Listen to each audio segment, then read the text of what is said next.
Hi everyone, it's me, Patrick Reagan, writer and director of An Unfriendly Game, and here I just wanted to take you on a little behind the scenes tour talking about how we made this movie. I wanted to put together a nice little comprehensive documentary where we talk about, the writing, the production, and everything like that, because it also has a bit of a kind of backstory and a bit of a long going story behind it. And so I wanted to talk about how it came and how we finally got this vision made. So without further ado, let's dive headfirst into the behind the scenes of An Unfriendly Game. So basically, I'm going to start with the writing, how I came up with the idea, and how I also got introduced to the creepypasta in the first place. So my first introduction to the story was from an old friend of mine. I say old because he became a bit of an ass later, but an old friend of mine and neighbor named Brandon who went to high school with me. Sometime around, I believe, 2010, he came to me with this story. He told me that he got a copy of Majora's Mask from an old man, and he looked pretty nervous about it. And he said it didn't have a label, it just had Majora written on it in magic marker. And he mentioned that there's a statue that kept following him, and textures were missing, and music was playing backwards. And I was thinking, wow, that game sounds like it's really, really glitched or something. But then he went into more detail, saying that he went to battle Skull Kid, Link got set on fire, he saw Link lying dead, and he also mentioned that there was one file called Ben, which he deleted. And after seeing Link dead, his file said "Your turn," and that kind of sent shivers down my spine. And then he went and clicked "Your turn" and saw Link lying dead again, and when he reset it, the Ben file was back, and he was like looking really nervous. He's like, I'm telling you, man, that game is cursed or something. And I was definitely a huge believer in the paranormal and supernatural back then, so I was thinking, okay, this is interesting. I need to talk to him about this because I want to make a movie based on this. And at first I was thinking, like, wondering more about it, seeing if there was more phenomena about this. And so I typed in something online, something like Haunted Majora's Mask Cartridge, and I came across the creepypasta story and basically saw the footage, and it really coincided with what my neighbor told me. And so I went to my neighbor Brandon, I told him about it, and like, he kind of changed the story a little bit. He said he didn't get it from an old man like in the story. He said he got it from some person at like some kind of game shop, and he said he destroyed the cartridge. And I guess I kind of reassured him because I told him it was the subject of a creepypasta. So it made me think that he apparently got some kind of bootleg version that was hacked to be like the creepypasta story. And he said at that point he didn't even care whether or not it was cursed, or whether it was just a bootleg hack. He still got rid of it anyway because it was freaking him out too much. And I eventually looked deeper into the creepypasta and the lore and worked on a script. I didn't know the real character's name, so I first wrote the main character as being named, I can't remember why I named him, and I wrote my character, his friend, as being named James.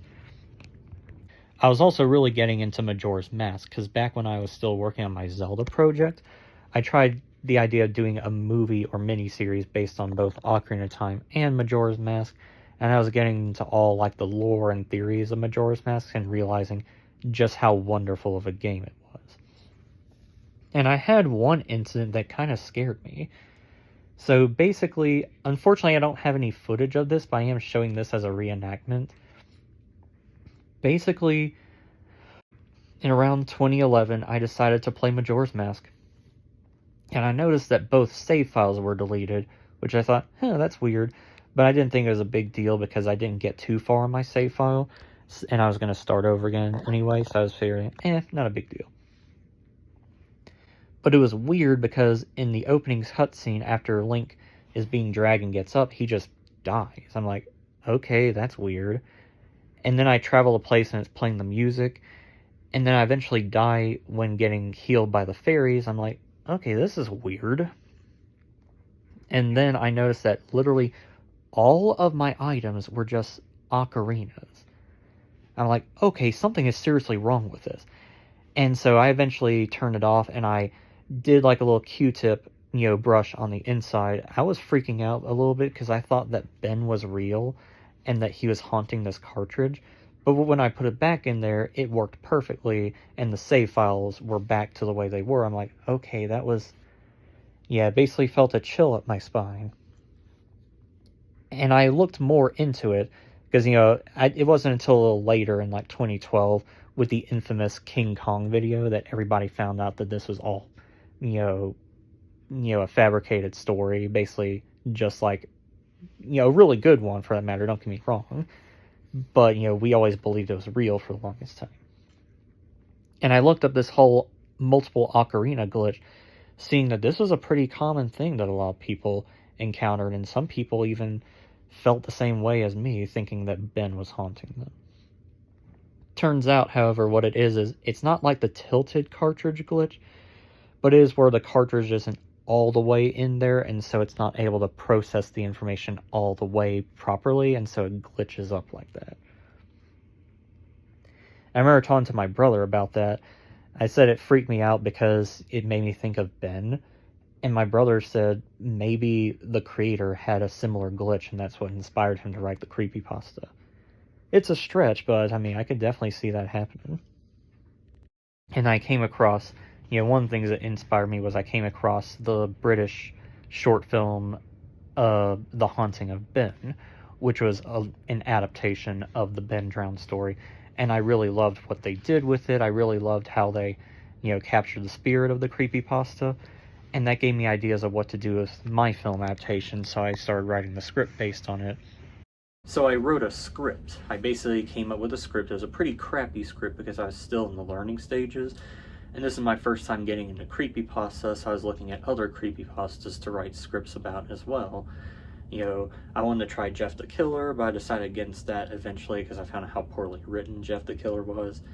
Condemned House, which I did a film adaptation of, and I'm going to do a remake of. And Abandoned by Disney, which I eventually did my own film adaptation of.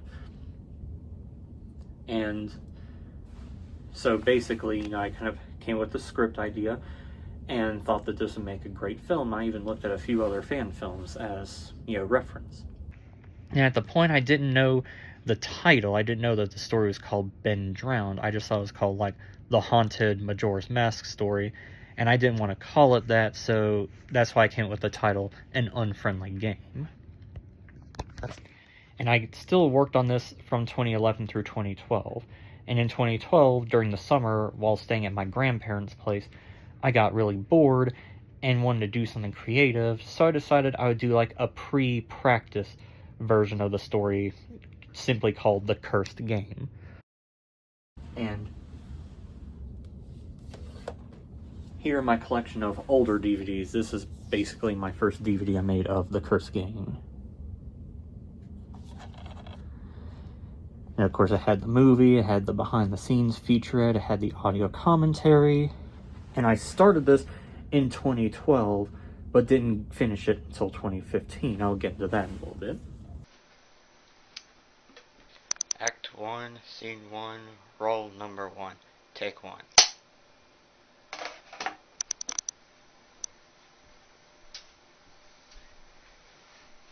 And yes, this was before my senior project. So basically, I decided to film myself, at my grandparents' place. I basically, filmed myself playing the N64 game. I filmed myself pretending to see the footage. I recorded the Jadu Sable footage, and eventually edited it together. I used Windows Movie Maker. These are some of the shots you see. In this first shot, you see us in the cutting room floor footage on an Easter egg on disc 3. I don't talk about this, but basically, I was trying to make it look like I was playing Shadow Man. I was trying to make it look like I lost, so that would make sense as to why I get pissed off and turn off the console. But I ironically had trouble trying to get my character killed, so I basically just had to pretend on that one. Act 1, Scene 1, Roll Number 2, Take 1. And of course, I was practicing with filming, so I was using that little clapperboard that I got as a birthday gift. And this is my first time shooting this stuff with me talking to the old man and then the neighbor. I tried doing that at night, but unfortunately, the camera wasn't really good at picking up everything. And so I eventually reshot that stuff during the next day whenever the sun was out. I mean, yes, I color corrected it eventually for the sake of the cutting room floor footage and for the sake of this footage. But the fact is, I used Windows Movie Maker on this 2012 laptop at the time, and I didn't have color correcting methods. And I eventually put that aside after, losing interest because I was in my senior year, I was really enjoying it, I was doing my senior project, and then I went to do other projects, especially when I worked with Clint and worked on other projects, especially because I was trying to work on Mindworms. Then in 2015, I decided to finish a lot of projects such as Morbid Marty, 4 Steps to Insanity, The Farmer, The Skull That Haunted Me, because I was trying to get that practice in and get a lot of projects done. And so I decided to revive the cursed game. So I went and shot some more new footage to edit in there, especially at my grandma's place. And I eventually put it together as this little short film. I put together a DVD with a little behind-the-scenes featurette and an audio commentary. And so that was my very first time doing an adaptation of a creepypasta. So yeah, eventually at the end of 2015, I finally finished this, complete with the behind-the-scenes and audio commentary, because I was practicing trying to make that feature film. And so this is kind of like a short feature film along with my other projects.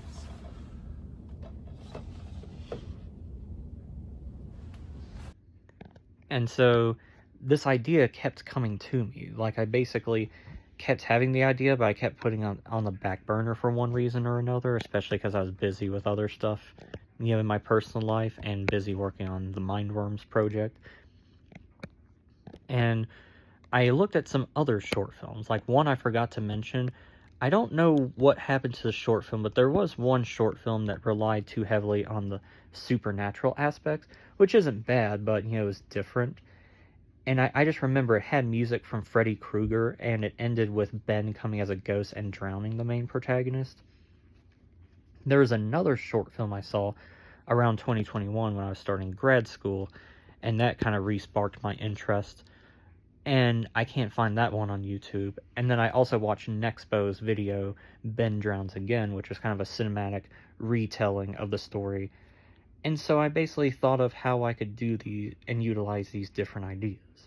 So, I looked at how I could get the footage and everything like that. I looked at stuff like the moon cult stuff. And this is when the Ben Drown story came back, with the Awakening arc. And so I tried working on that, and I worked on a script while in grad school. And then in 2023, I decided that I'd try to do it again. Then we moved to Colorado, and this is when I kind of had to put it on the back burner for a while. But I still kept thinking about it. I still kept getting footage. And then I looked at how a lot of people didn't really care too much for the Awakening arc. And I kind of felt the same, so I decided we would do without the Moon Children stuff and make it more like the original creepypasta, make it kind of a simple ghost story, where basically it's a simple story about this game that's given by an old man, and it has supposedly the spirit of a kid in there. And so, I got my interest back at the beginning of 2026 and messaged people on this Facebook group that I'm with and got a lot of people interested. And so, I finally had a good plan. Now, along with that, another thing I forgot to mention, is back when I was first introduced to the creepypasta, some ideas relied too heavily on the supernatural aspects. In fact, I have a deleted scene from the Cursed Game in which the controller would actually, come and strangle the main character, which was something I also saw in that other short film with the Freddy Krueger music. But then the more I read about it, the more I found, in my interpretation, it felt kind of like it was ambiguous as to whether it was actually possessed or whether it was like a bootlegged hack. So I figured I wanted to lean more into that ambiguity. And I also had my own interpretations, because there were things about the old man and the neighbor that I always found suspicious, so I decided to write that in there, and I won't explain my interpretation of that. I want people to interpret that. But I decided to write that in there and have little clues, that way people could make their own little fan theories, about stuff with Ben and the cartridge. And eventually, around the end of January, I met with my actor Taylor, and, we brought him, to my house, and we did the filming, and it went really, really well. As you can see here, I use my Canon Vixia camera, which I got as a high school graduation present in 2013. And I also use my phone for certain things, so I got different angles and behind-the-scenes stuff. And, obviously here we use my bedroom and everything like that. And we didn't have the TV in there, so we basically had him looking at the footage on my computer and him pretending, so that way he had something to look at, so that way we could edit it accordingly. So I was over there earlier. That's, a lot of my DVDs and VHS tapes. I have more in this room, and this is kind of like my little gaming TV that I have right here. Like, I have a big TV. I don't really like having a large TV, so I plan on getting rid of that and downgrading just to this. But this is where I have my N64 and SNES, and I'll occasionally plug in my GameCube. I don't really have any room. That's why I'm downgrading to the small TV. And this used to be in my bedroom, which we use for the dorm, but I moved it because it's becoming kind of claustrophobic in the bedroom.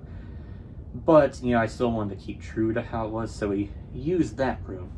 As you can see, we basically just faked that he had to look at the computer, and then we eventually came here, and basically I plugged my 2016 laptop with the footage into the HDMI port of the TV and recorded him, pretending to play the footage. That way we could have those, over-the-shoulder shots, so that way it didn't just look like it was just cutting the gameplay footage. It looked a little more dynamic.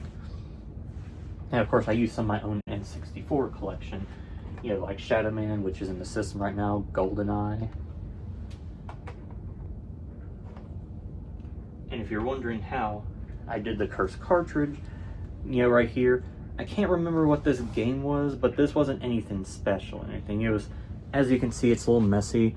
I got it from Game Exchange back in Hattiesburg in my senior year of grad school, because that's when I tried to do this film as well.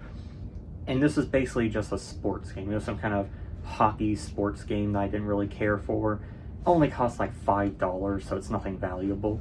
And I wanted to get the entire label off, but there was nothing I could do to get it off, so I just had to settle with this and wrote Majora on it in magic marker. But it still works, because it still gets the point across that it's a cartridge that has no label. It just has the name haphazardly written on it in magic marker. So despite it, it still works. And we'll kind of feed each other the lines and everything. Okay. I don't want to look down too much, but I can look down if you need me to. Alright. We'll go ahead. Okay. Hey, Alex. Hold on, wait. Where's the hey, Alex in this? I just see the thanks, Tyler. You got the game console? Hold on. Oh. Wait, where am I? Sorry. I don't know what just happened to this, but it just kind of stopped for some reason. Is that already up? Hey, Alex, what's up? Hey, Tyler, how you doing? Good? Ah, shit. Sorry, I shouldn't have laughed, but it is kind of funny. That's alright.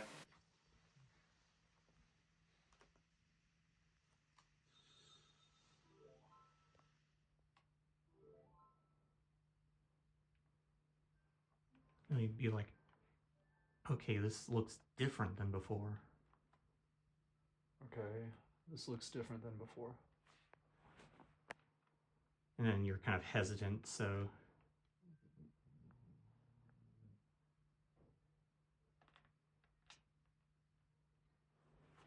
kind of waits for a little while, but I'll edit it to make it look.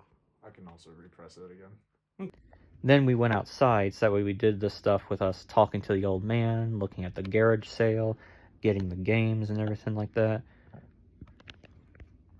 Then inside we filmed some stuff for the dream sequences. Especially here, this is meant to be kind of a reference to The Shining, as well as a reference to certain scenes from Majora's Mask. And it also worked as the dream sequence, because in the dream sequence it mentioned him being chased by the statue that he called Ben, but I wanted to do something a little more surreal, so that's why I changed it to this. And so here, like I said, I had everything plugged in, and I basically just filmed him looking at the footage, so that way we had behind the head shots, so that way, we could work that in, and it could look a little more dynamic and not, too, like, half-assed or anything like that. Because I wanted to go the extra mile and do something a little different. And of course, one of the funny things when filming is my little friend here, really wanted to be part of it. She really wanted to be my friend, and she especially really wanted to be friends, with the actor Taylor. So that was really interesting. It's the Angry Kitten logo, the one who's usually mad. She actually wants to be friends with the stranger.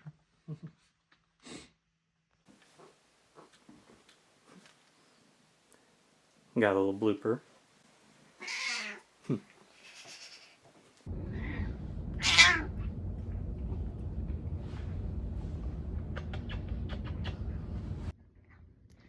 And eventually we met the old man, Mike Keeler, because he showed interest in the project, and we filmed him around the Columbine area. My name is Mike Keeler. I'm an actor. Done a few movies, theater, love theater. I got involved in this. I was contacted by Patrick, and I love doing this stuff. And so I'll travel just about anywhere to do movies or whatever. I'm just getting started in the business, but I've done pretty good so far.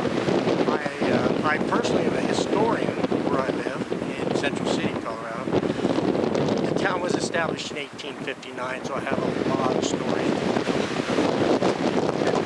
Like, we filmed around the Columbine area because we weren't able to use my house at the moment because my parents were busy with something, so we decided to do some trick editing and everything like that. And we filmed around a tree, and I wanted to make it look not too obvious, so that's why for these exterior shots I actually took a photo of our house, and I basically put in an image of a tree and edited it accordingly, so that way it could explain that, for the continuity. Then eventually, we got everything finished. We got some food at the mall, and I thanked them, and they were really happy, and so I went and did my editing. I put it all together, and I use iMovie, so I was able to use a lot more dynamic editing that I could on Windows Movie Maker, such as detaching audio for certain scenes. Like, as you see here, basically, I would put some footage together, and then I would detach certain audio so that way it could be kind of overlaid, so that way it wouldn't be like the original one where it would cut away and you wouldn't hear the audio. It would just abruptly cut like this, for example. Oh, what the crap? And of course, I put it together accordingly, and I did some color correcting as well. Like, let's say for these scenes I shot on my phone, I wanted them to look the way they did on the Canon Vixia camera with that orange tint. So basically I did some color correcting, and I copied and pasted the adjustments. I could select color correction, audio, all. I did similar color correcting for the dream sequence because I wanted to be kind of like a David Lynch or Jan Svankmajer movie where it was very surreal and had that washed out look to it. As for the dream sequences, I looked at, one of the dream sequences from the story where he's being held down by the Moon Children, and the Moon Children take off their masks and reveal their deformed faces. I decided to use stop motion to make it surreal. Of course, I had the Happy Mask Salesman, and I didn't have enough clay to make the 4 Moon Children, so I decided to just make one with the Majora's Mask. And instead of having him have a deformed face, he was somebody who would have no face at all, because I felt that made it a little creepier.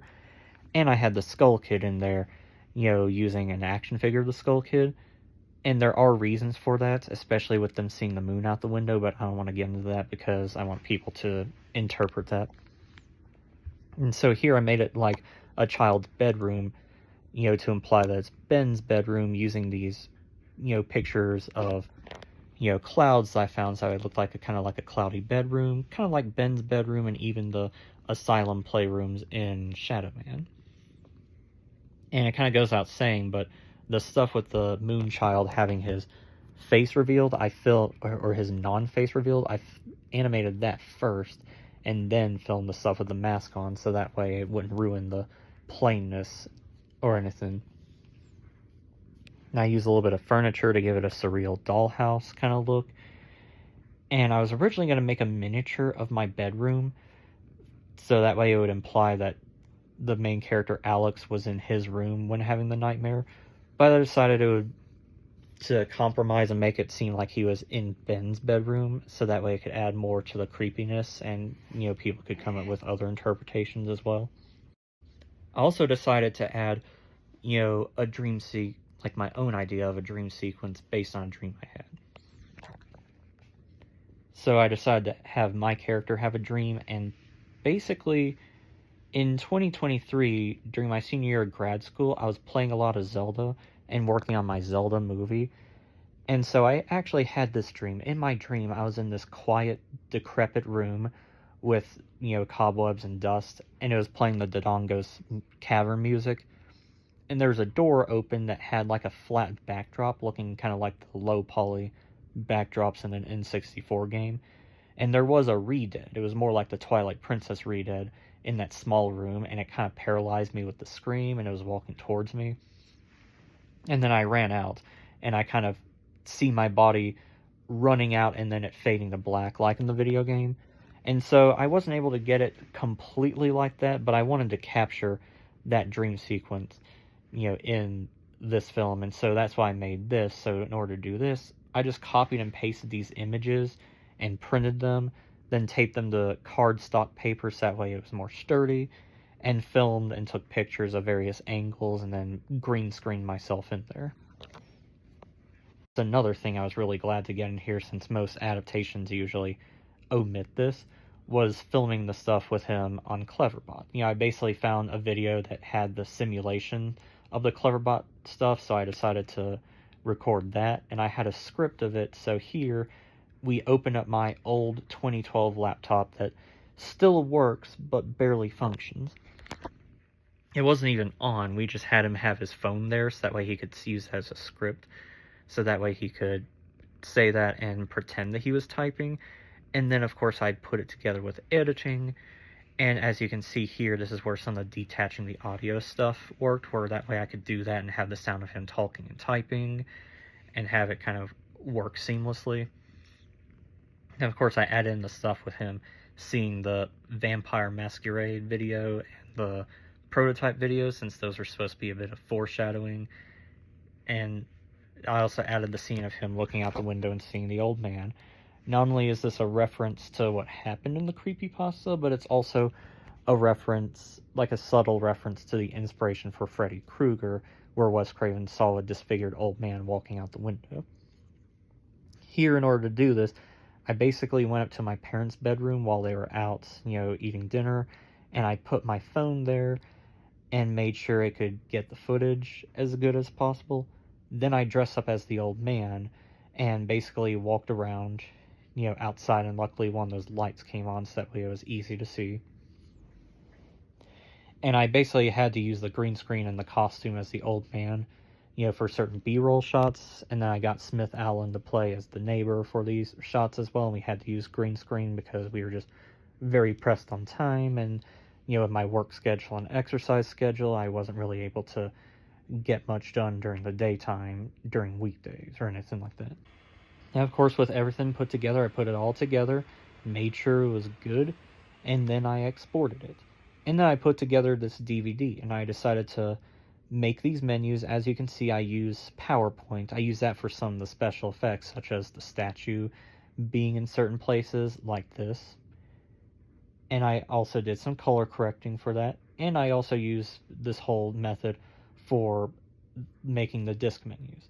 So you see here, I use this, and I use certain tools. I use System DVD Burner. So I put in, for disc 1, I had the movie, the behind the scenes documentary, the movie, the trailer, the bloopers, an Easter egg. Disc 2 would have this documentary, the commentary, and an Easter egg. And Disc 3 would have the original attempt. And for the original attempt, I decided to basically, fix a few things, color correct a few things, fix the audio. I mean, yes, this is all on the short films DVD, but I decided to add some more, to add it to this for posterity. I decided to fix a few things so it was easier to see and easier to hear, and I did a new commentary so that way I could look back on it, years later. And I used PowerPoint to make the DVD sleeve and put it all together, and voila! I managed to make this my first feature-length adaptation of a creepypasta. So yeah, that's the behind the scenes of how I made an Unfriendly Game. It was a long process, almost an entire decade, maybe 15, 16 years pretty much. I had the idea ever since my old neighbor introduced me to it. I had the idea, to make it. I made my own practice one, and then I kept working on the script and looking at different ideas, looking at different fan films. And eventually I finished this project, and I didn't expect it to be made into a feature film. I expected it to be a short, but it became a feature film, which I think is also really, really cool and really refreshing. And it was my first feature-length film made in Colorado, completely outside of Mississippi, too, so that was also kind of a surreal thing to see. And my first feature-length adaptation of a creepypasta. I always intend this to be my first creepypasta movie, and it technically was with The Curse Game, and it eventually became my first feature film adaptation of a creepypasta. So yeah, that's the behind the scenes of how we made an Unfriendly Game. I hope this inspires anyone. I hope it inspires anyone who wants to do their own creepypasta fan film. In fact, I'd love to see more film adaptations or interpretations of the Ben Drowned story. And if you want to include the moon cult stuff, go all for it. I may not be the biggest fan of where the story went into with the moon cult stuff, but hey, anybody can make their own interpretation.